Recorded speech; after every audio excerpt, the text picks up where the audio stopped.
سر موت آپ کسی کو یاد کروائیں نا، بڑے بڑوں پہ روب طاری ہو جاتا ہے۔ ہمارے ایک جاننے والے دوست تھے، تو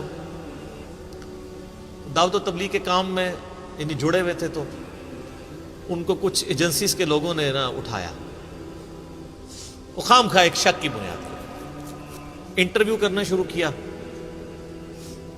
تو انہوں نے کہا یہ آپ دین کا کام کیوں کرتے ہیں، کیا ضرورت ہے؟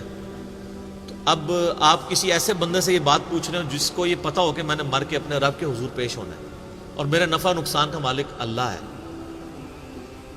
تو وہ 2-3 برگیڈیئر تھے اور کچھ کرنل تھے، وہ جو انٹرویو کر رہے تھے۔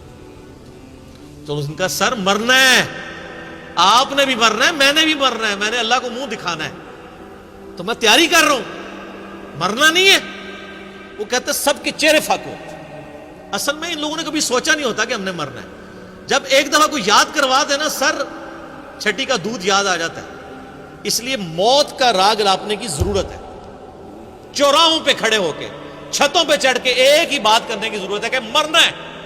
جب مرنا ہے تو سر پھر آپ اپنی مرضی کی زندگی نہیں گزار سکتے، پھر خدا کی مرضی کی زندگی گزاریں گے۔ اگر مرنے کی تلوار ہٹ جائے تو جو مرضی کریں۔ میں اکثر کہتا ہوں، میرے ایک یوٹیوب پہ کلپ بھی ہے، خدا انسان کی ضرورت کیوں ہے؟ تو میں نے اس میں بتایا تھا کہ انسان کی ضرورت اللہ اس لیے ہے کہ ہمیں موت آ جاتی ہے۔ اگر موت نہ آئے، اگر کوئی بیماری اور پریشانی نہ آئے تو خدا میری ضرورت ہی نہیں ہے۔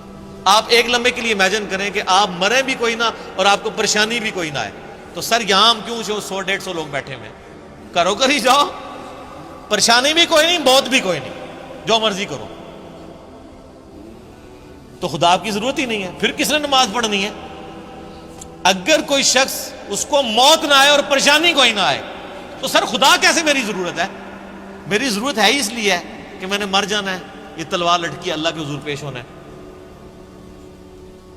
اور پریشانی ہر وقت کسی وقت بھی گیچی مروڑ سکتا ہے، بیماری آ سکتی ہے، بڑھاپا آ سکتا ہے، اور سر یہ خواہش آپ کی جنت میں اللہ پوری کرے گا۔ صحیح مسلم کی حدیث ہے، جب جنتی جنت میں داخل ہوں گے تو ان کو خوشخبری ملے گی کہ تمہیں مبارک ہو اللہ کی طرف سے، آج کے بعد تمہیں موت نہیں آئے گی، ہمیشہ زندہ رہو گے۔ آج کے بعد تم بوڑھے نہیں ہوگے، ہمیشہ جوان رہو گے، 30 سال عمر رہے گی۔ آج کے بعد تم کبھی بیمار نہیں پڑو گے، ہمیشہ تندرست رہو گے۔ بیماری بھی کوئی نہیں، بڑھاپا بھی کوئی نہیں، موت بھی کوئی نہیں، ٹھیک ہے؟ آج کے بعد تم کبھی بدحال نہیں ہوگے، ہمیشہ خوشحال رہو گے۔ اور ایک اور حدیث کے اندر بخاری مسلم کی 5ویں چیز بھی یہی ہے کہ آج کے بعد تمہارا رب تم سے کبھی ناراض نہیں ہوگا، ہمیشہ ہی راضی رہے گا۔ دنیا میں انسان کی ٹینشن کیا ہوتی ہے؟ یار یہ کیا اللہ ناراض نہ ہو جائے۔ جنت میں کوئی ایسا کام نہیں جس سے اللہ ناراض ہوتا ہو، ہر کام ہی ایسا ہے۔ دنیا میں سونا حرام، آخرت میں حلال۔ دنیا میں 4 سے زیادہ بیویاں کرنا حرام، آخرت میں بے شمار۔ دنیا میں ریشم حرام، آخرت میں حلال۔ دنیا میں نماز فرض، آخرت میں کوئی نہیں۔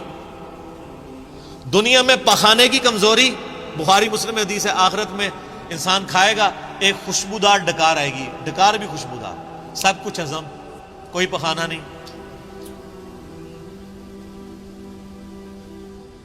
تو کوئی تکلیف جس چیز کا نام ہے نا وہ جنت میں نہیں ہے۔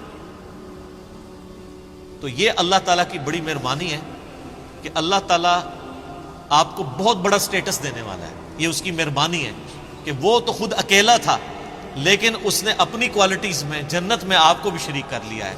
مخلوق اور خالق کا فرق اپنی جگہ موجود ہے، لیکن اس کی کوالٹی کیا تھی؟ موت نہیں آئے گی، اس نے کہا چل تجھے بھی نہیں آئے گی، ٹھیک ہے؟ اس کی کوالٹی تھی کہ جو چاہتا تھا وہ کر دیتا تھا، چل تجھے بھی یہ کوالٹی، جو تو خواہش کرے گا تجھے مل جائے گا،